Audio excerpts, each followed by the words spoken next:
Hello everyone, and welcome to the Bash Rep, the show where I go over all the most bashable new wargaming plastic kits released each month. This episode we will be looking at the kits released in July of 2026. All the kits will be scored on their bashability, how easily they appear to be used for kit bashing, and potential, how much they offer in regards to using them outside of their intended purpose. So, without further ado, let's get to it. First up from Asmodee is the Mandalorian Warriors for Star Wars Legion. Now, last month was the big Mandalorian release with their big army box set. This is simply the standalone Mandalorian Warriors kit from that big box. So everything I said last month applies more or less the same to the standalone box. So I'm going to give them a 3 out of 5 for bashability because the armor makes it easy to swap arms, swap heads, customize them however you want. And I think this box set and this faction is a great entry point for someone who wants to kit bash within the Star Wars Legion game. So, potential 3 out of 5 again. We also have a few kits for Marvel Crisis Protocol. The Guardians of the Galaxy starter set comes with 10 very characterful models. Now, I haven't seen the sprues, so I don't know how these break up, but I have seen that a lot of sprues from Asmodee are really nice and have lots of sections that can be easily altered or kit bashed, so I imagine these are going to be more or less the same.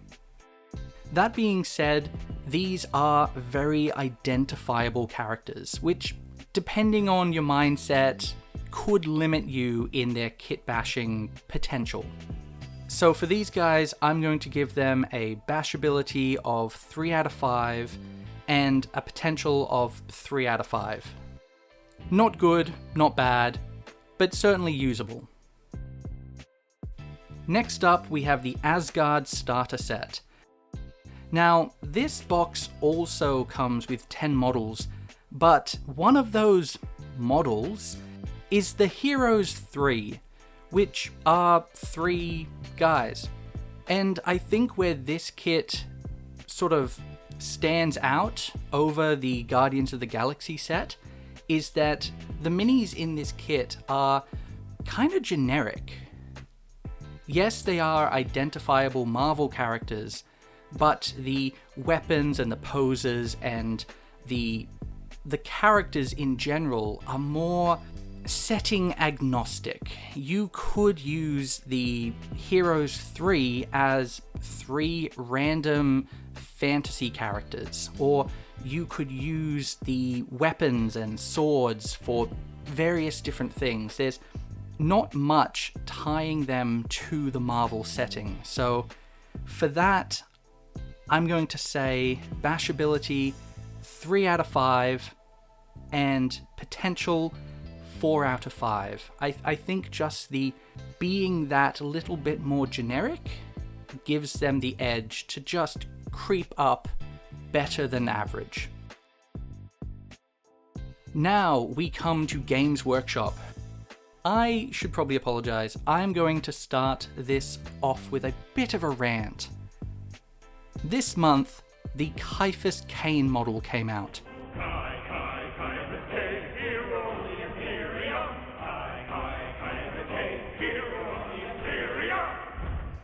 And I am disappointed.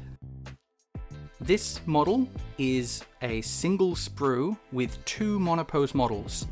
The one option it gives you is that you can choose to have them based on a single scenic base or based on 2 separate bases. But here comes the rant.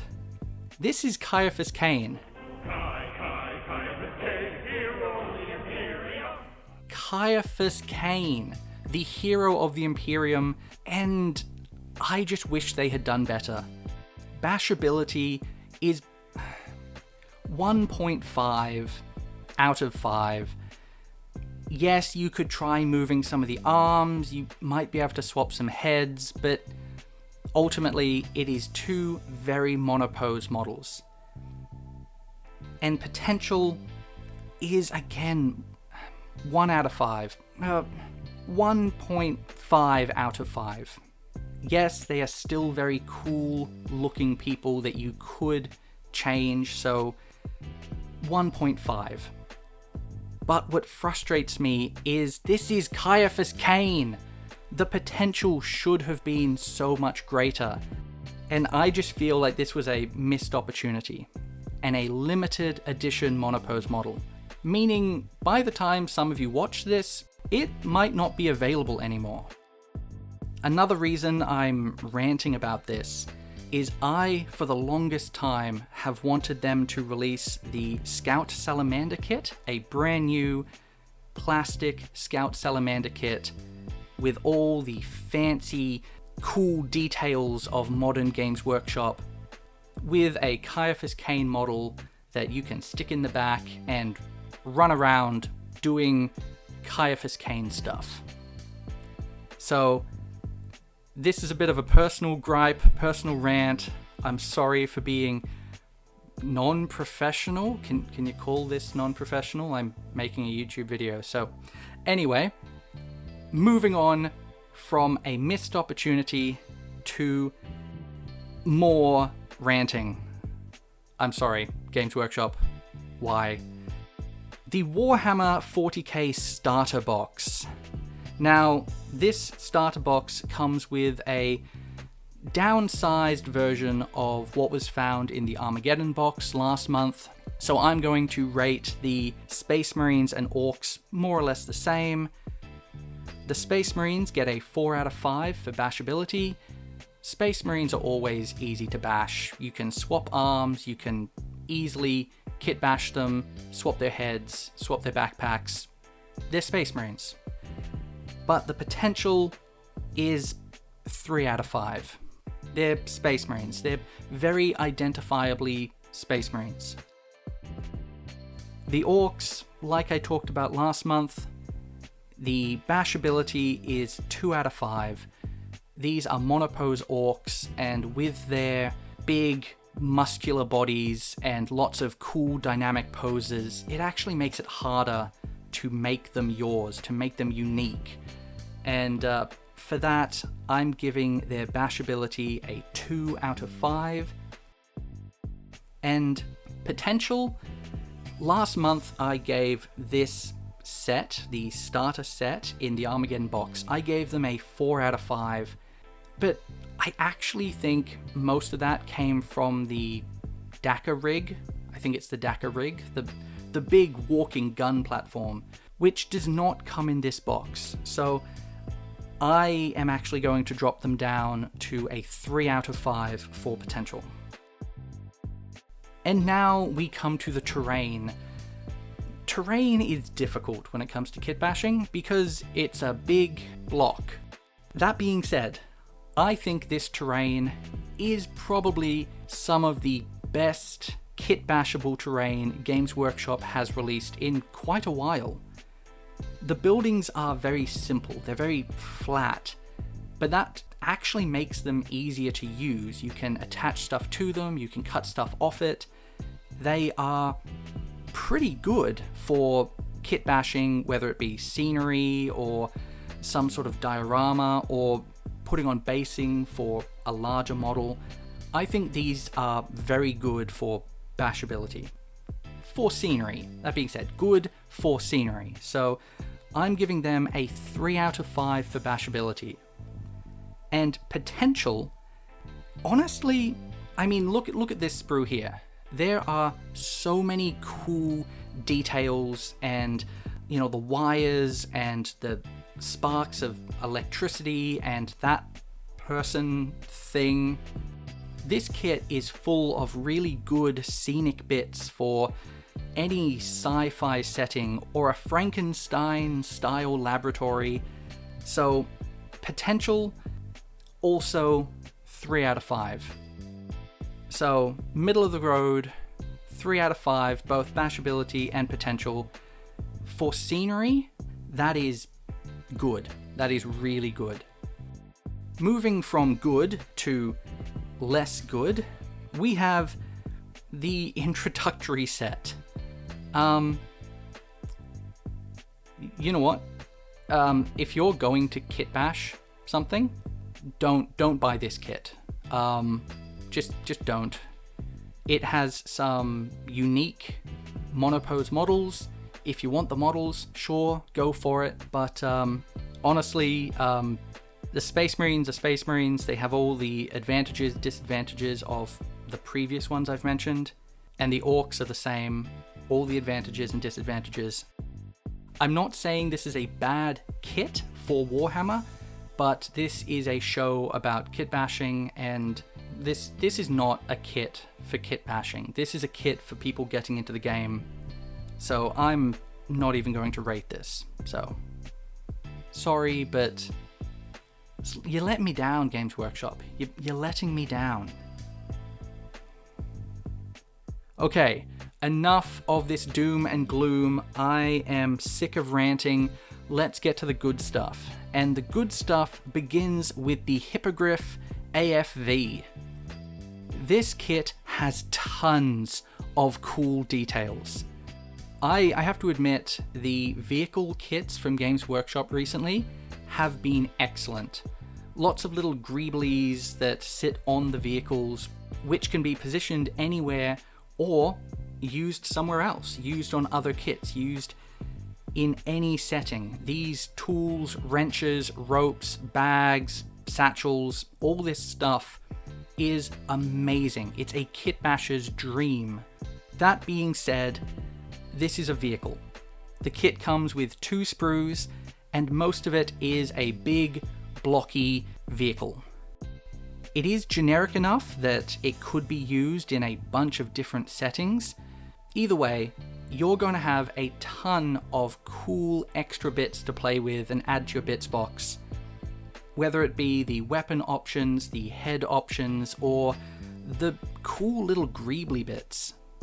I do think it has a lot of options. It can be bashed quite easily. However, it is still a vehicle. So 2.5 for bashability, and potential a 4 point, no, a 4. Yeah, I'm gonna give it a 4 out of 5. I do think that this kit has potential to be used well outside of its intended purpose. So I think that for a vehicle is really good. And now we're going to take everything I just said and ramp it up just that little bit more with the Centaur RSV. This thing is cool, is just super cool. It has more cool bits and more cool details and really dynamic crew. There are 3 sprues in the box with a whole range of really, really cool bits.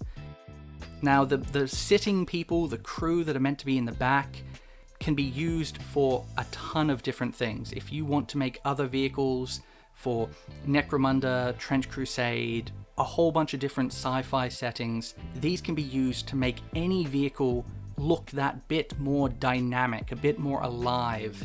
And I think that is great. But I also think the entire vehicle is just perfect for a kit bashing base.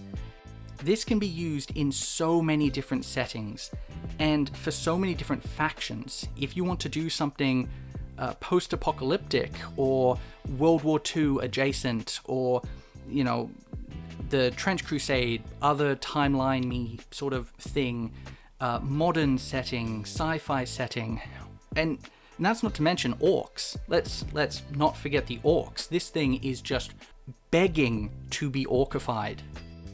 So potential is a 4.5, and the only reason it is not a 5 out of 5 for potential is that you cannot play this in a sword and shield setting.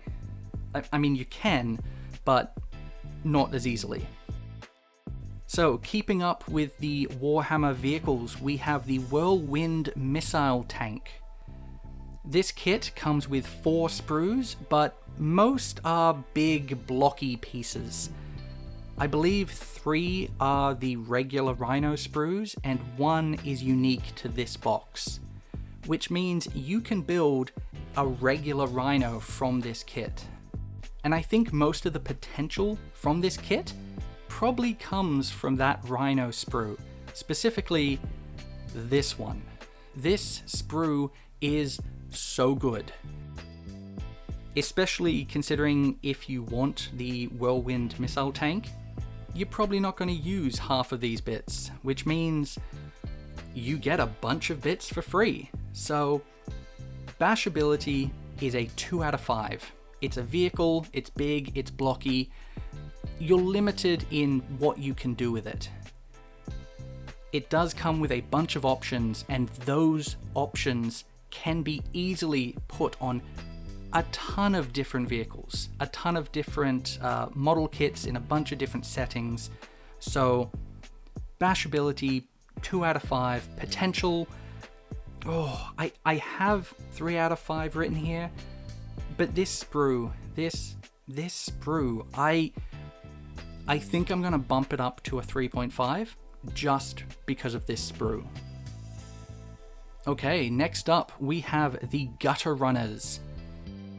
Now the Gutter Runners come with 2 sprues in the box, and I have to admit I'm really surprised with how these sprues are spread out.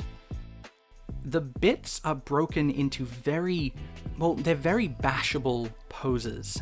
You can easily get in with snippers or a blade and take off an arm or a foot or a head or a tail and still keep the dynamic pose of the model. Not to mention, you would get a bunch of cool assassin-style weapons, these really mean-looking weapons. So for that, I'm going to say their bashability is 4 out of 5. Yes, you have to cut off their arms, but it's posed in such a way that I think even a beginner could easily do a bunch of cool stuff with this kit. And potential, likewise, 4 out of 5. I think these poses, they don't have to be rats. You could very easily use these as a whole bunch of things in a whole bunch of different settings. So, potential, 4 out of 5. Great kit. Sticking with the rat theme, we have Deathmaster Crixit. Crixit. Yep, that's right, Deathmaster Crixit. Now, this is a monopose model, and I'm not usually very optimistic about monopose character models, but I think this guy, like his Gutter Runners before him, have been built strangely very kitbash friendly. His body is broken up into separate parts, making it easy for you to modify his legs or replace his arms or cut off his tail and just do a bunch of really easy modifications to this guy. Bashability, I have 3, but I think I might actually, no, I'm gonna keep him at a 3 out of 5, but it is a high 3. I think this guy, for a character model, very, very kit bashable. Very good. And as for potential, I think I'm going to give him a 3 out of 5. The detail in the cloak is carved into the fabric, which means if you didn't want it, you could easily fill it in with some putty and sand it smooth. He would make a great assassin in any fantasy or sci-fi setting. Next up, we have Lords of Hysteria. Speaking of monopose character models, this guy is the epitome of why I don't normally include them in these lists. He is a monopose model. He comes with a single sprue. That sprue has 2 head options, kind of, 1 back option, and 2 weapon options, kind of. He is different enough that I think someone could do a lot of cool stuff with him, but bashability, I'm gonna say bashability is a 1.5 out of 5. And potential is a 2. 2 out of 5. The Thricefold Discord was originally released as a Warhammer Underworld warband. This is 3 monopose models that come on 2 sprues. These are true monopose models. No options, no extra bits, and they are annoying to work with. I'm going to say these guys, for bashability, have a 1 out of 5. You can most certainly work with them. Don't get me wrong, 1 out of 5 still means you can bash with them. But the way they go together is not going to make it easy for you. As for potential, they're demons. Demons are meant to be weird. They're meant to be crazy and weird, and that gives you options. You can use these in a whole bunch of different settings, and you can tweak them and make them weird. Because they're already weird, adding stuff to them, cutting into them, isn't really going to make them look any weirder. So, that being said, I'm going to give them a 2 out of 5. Demons always have potential in a bunch of different games, in a bunch of different settings, but these guys, I don't know. I'm sticking with a 2 out of 5. The Accursed Reflection. Now, I'm not sure, but I believe this is an old kit that has been re-released, but I'm not sure, so if you know, let me know in the comments. I wanted to include it because I think it's cool. All it is a bunch of weird, wacky, crazy bits that can be used for a ton of different things. The kit has 4 sprues filled with an assortment of madness, including 2 whole demonettes, which could be used as separate models. I think the bashability of this kit is a solid 3 out of 5. It really comes down to your creativity. This kit is not about rebuilding it in different ways, it is about using the kit in ways that it was never intended to be. Each individual element could be added to something crazy, demonic or fantasy or even sci-fi aliens. This kit would be excellent for, with the hooks and the mirrors and the face and the hand and just all manner of weird, crazy, wacky stuff. So bashability is a 3 out of 5, but potential, you know what? I have 4 written down, but I'm going to give this a 5 out of 5 for potential. This kit, in the right hands, could be used for an endless amount of things. Ugh, Games Workshop just keeps on going. Warhammer The Old World Fantasy Battles in the World of Legends core set. That is a stupid name and I don't like it. Now, like most big boxes like this, I am going to score them separately. So starting with Grand Cathay, I think they're great. I have mentioned before that the Cathay line is excellent. I love the amount of detail, the amount of character, and this selection, this little army bundle, has a bunch of really interesting units and characters that, you know, you give them guns and they can be sci-fi, or you can use them for fantasy or even historical. But it also has a bunch of cool characters with cool expressions and cool poses that you could use for, you know, Necromunda or any of your 5X from X games. So bashability, I'm going to give these guys a 4 out of 5. I've seen some of the sprues, how they go together, and I think they have a lot of potential to be built in different, interesting ways. Lots of heads, lots of character, lots of options. And that only elevates the potential. The potential is 4 out of 5. Easily a 4 out of 5. The other half of this box is the Warriors of Chaos. Now, these are brand new and they are beautiful. I love these models. I think they are an excellent recreation of the classic Warriors of Chaos. Now, I will go into more detail when they come out individually, but for now, I think the faction is excellent. I'm going to say bashability is probably a 3 out of 5. It is where it should be. It's not bad, it's not great, it is solid. Now, for potential, that is where I think these guys really shine. Yes, they are big, spiky guys, and that might limit you somewhat.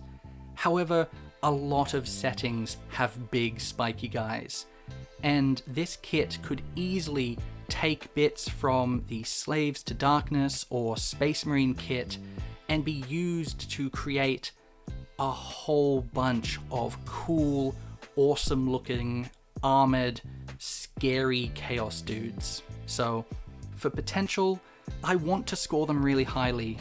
However, they are chaos dudes. They're really cool chaos dudes and they go well with a bunch of other chaos dudes. However, even if you were to use them in settings like Trench Crusade or like other scary, chaosy settings, they're always going to be chaos dudes. So, it pains me to not give them a higher rank, but a 3.5 out of 5.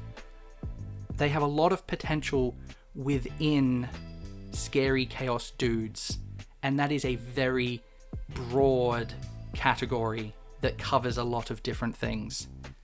But I just don't think they can leave that scary chaos dude category easily. So 3 out of 5. Riders of Rohan. This is a recreation of the classic Riders of Rohan box, which just happens to be the very first box I ever bought. It comes with 2 sprues of semi-monopose horsemen.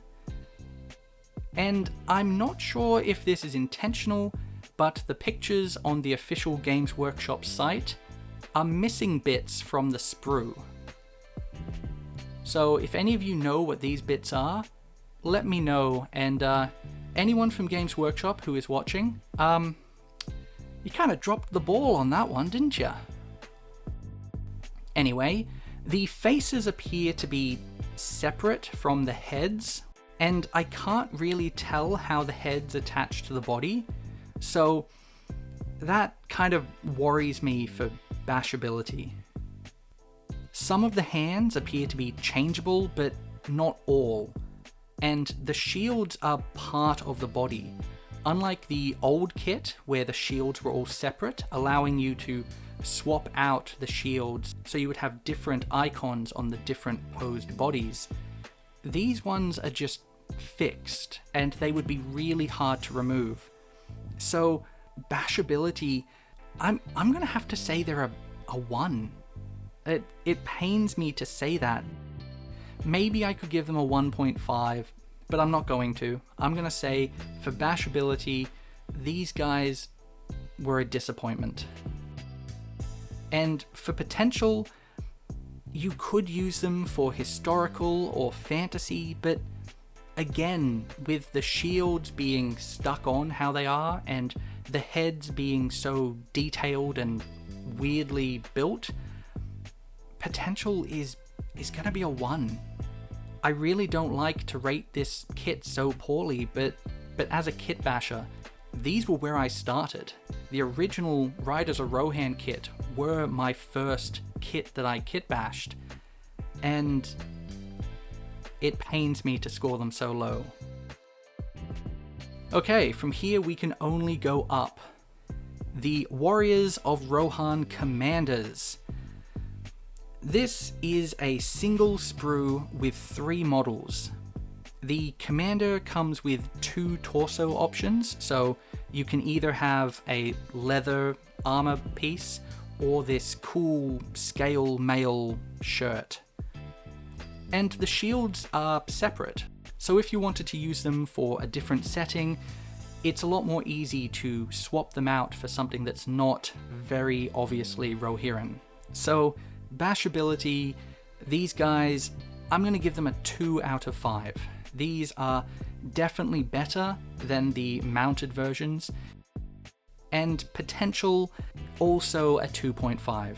I think the fact that you can change the shields and you get that option of different chest plates, they're also a lot more generic, which means you could use them for normal historical wargaming. So, 2 out of 5. Okay, and finally we come to the last Games Workshop kit released this month. The Hill Tribesmen Commanders. Now this kit is also a single sprue with 3 models. The hair is sculpted onto the main body, but without the long flowing cloaks of the Rohirrim, I would say it's actually easier to swap out the arms and legs and to do more with these guys. The models are also more generic, so could be used for a wider range of different settings. So for that, I am giving these a bashability score of 3 out of 5, but it's a low 3. It's barely 3. And potential, also a 3 out of 5. I think these are good models that can be used for a bunch of different settings, a bunch of different things. Give them a gun or a sword or a backpack, and you could easily put them in a range of different settings. Finally leaving Games Workshop, we have Modiphius, and Modiphius's first entry into the Bash Rep with the Battle of Boston starter set. Now, the Battle of Boston starter set comes with 2 different kits, the Institute, which I believe are a brand new kit, and the Brotherhood of Steel, which I believe are an existing kit that have been put into this box. I should say, Modiphius's website says that each faction has a single sprue, where in fact each faction has 2 sprues. And those sprues are filled with cool bits. And I mean really cool bits. The proportions are also a little bit more lanky. They are technically 32mm and not 28mm, but honestly, so is Games Workshop, so is Trench Crusade. So for those games, if you're mixing up heads and arms, they're all gonna work together, more or less. So, starting with the Institute, these guys have so many cool little bits, mostly due to the fact that the kit itself has a wide range of different characters and different styles, so the box comes with a bunch of bits to fit each style. You have the hazmat suits, which could easily be used for a whole range of sci-fi and post-apocalyptic settings. You then have the Wastelander outfits, which, again, post-apocalyptic or some sort of underhive or slum or some sort of Mad Max setting, I think would work really well for these guys. And then, lastly, we have the robot bits. From last month, some of you might know that I love robot bits. You know what? I'm going to keep that in the recording. The synth arms in this kit are generic enough that they could be used for a whole range of, AdMech for 40k or some sort of generic robot arms, and I think that's really cool. So bashability for the Institute is a 3 out of 5. It's not good, it's not bad, it's very usable, very bashable. There are lots of cool bits, and they would be very easy to use in a lot of interesting ways. For potential, I honestly think I'm gonna say 4 out of 5. I think this kit has some really interesting bits. Even if you try to avoid using the identifiable Fallout bits, it still gives you a bunch of cool gubbins and stuff that you can use for a whole bunch of different projects. Moving on to the Brotherhood of Steel. We have the same setup, the same slightly lanky limbs, but very posable, very usable, very interchangeable. So for bashability, a 3 out of 5. I think these are excellent. The potential with this kit really comes from the amount of weapons and things and little gubbins that it has that are a lot more generic. They're a lot more recognizable, but not setting specific. This minigun, yes, it looks like the minigun from Fallout, but it's still a minigun. It is something that exists beyond the Fallout setting and could easily be used in a bunch of different stuff. So for potential, I'm also going to give these guys a 4 out of 5. Both of these kits, both of these factions in this one box, have excellent potential for slightly different reasons, but I think they're both great. Next up is Bellum, and their Oni Kishin Ryu and Oni Kishin Kaiba. I definitely pronounced those wrong, but it wouldn't be a Bellum release if I didn't pronounce it wrong, so there we go. This is another dual build kit. So dual build kits by definition have options. They are monopose other than those 2 options. They're also a slightly larger scale, and these guys look big even by the Bellum scale. So for bashability, I'm going to give these guys a 2 out of 5. And for potential, let's give them a 3 out of 5.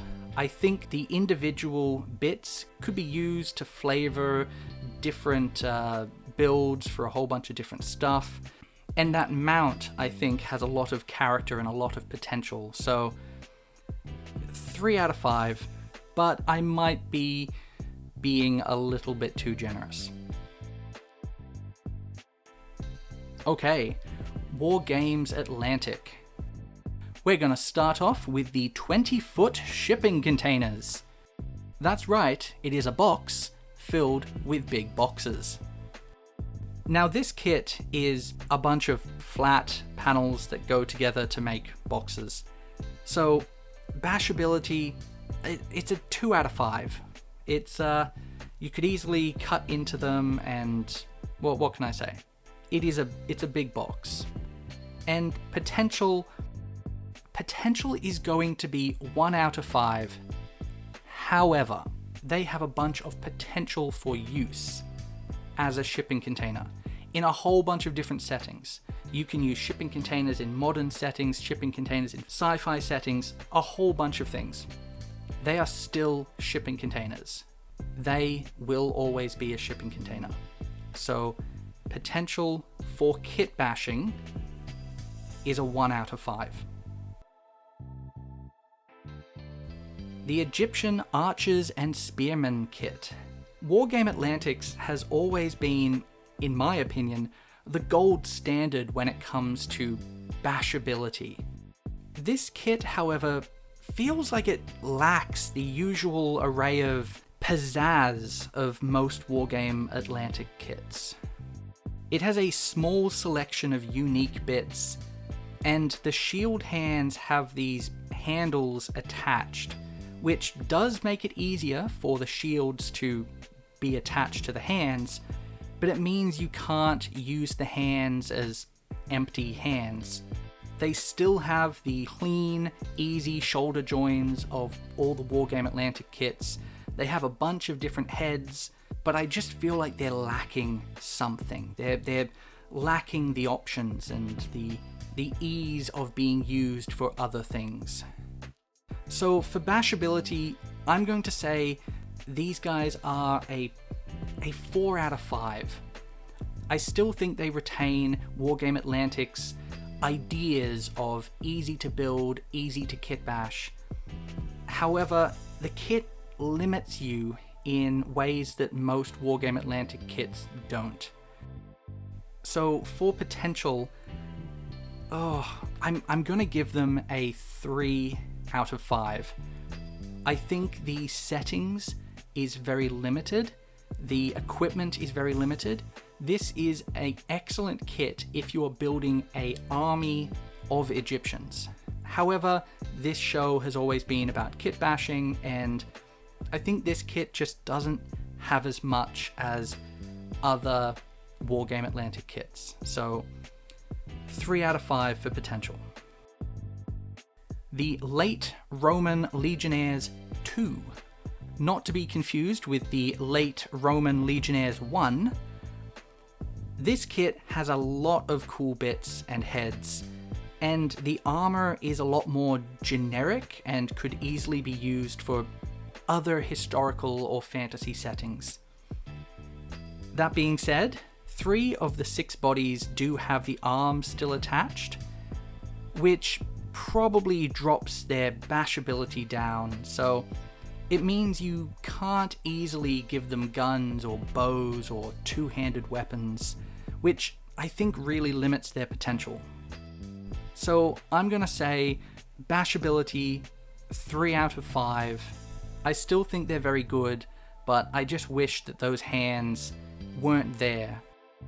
However, where the Egyptians were very set in their style, very limited where they would fit in, I think these guys and their scale mail style armor could potentially be used in a whole bunch of different things, both in fantasy, in historicals, in even sci-fi if you want to go that way. So potential, I'm going to give them a 4 out of 5. I still think they have a lot of potential. It's the bashability I feel that these guys have just lost a little bit. And last up for Wargame Atlantics, we have the Dark Age Unarmored Cavalry. Now, Wargame Atlantics can't go a month without producing a kit that I absolutely love. The last 3 kits had me worried, they really did, but here with the Dark Age Unarmored Cavalry, they have won me back. This kit is very generic. I mean, the name is Dark Age Unarmored Cavalry. That's a very broad description. And like the Dark Age Army Builder, the people, the characters in this box are deliberately non-setting specific. The kit also comes with some really cool little bits, such as some helmeted heads, some hooded heads, and even the despised man bun heads. As long as you are a fan of beards, this box has you covered. And then you have other cool details like the cloak and the different banner options and swords, axes, spears, and a doggo. I mean, what has more potential than a doggo? So for bashability, I'm gonna say a 5 out of 5. Wargame Atlantic's winning me back. I love this kit. And for potential, again, it's the genericness. It's the fact that these guys are a blank canvas with a bunch of cool bits. The other kits we've seen are good for building up an army in a specific setting, but the strength of this kit is that it is generic, it is neutral. You can add this kit into a force and use the bits that you already have to add to this kit and make it fit into any setting, into any army that you already have. So bringing it back, potential-wise, 5 out of 5, easy. I would even go as far to say that if you don't intend to kit bash with this kit, it's probably not the right kit for you. Coming to the end of our list now, we have Warlord Games and their one and only plastic release this month, the Panzer II for bolt action. This is a tank. It's a small little tank. Bashability? It's probably a 1. It's a tank. It has bits that allow you to build it as a tank. Potential? It's probably going to be a 2 out of 5. I do think any of the bolt action tanks can be used as the basis for a whole bunch of stuff, but the bolt action tanks are a lot smaller in scale than, well, any other vehicle that you'll find in any other war game. Still a great kit, still glad to see it, but have no fear, fans of Warlord Games. Next month looks to be a big one for them, so I'm looking forward to covering that. But for now, that brings us to the end of another month.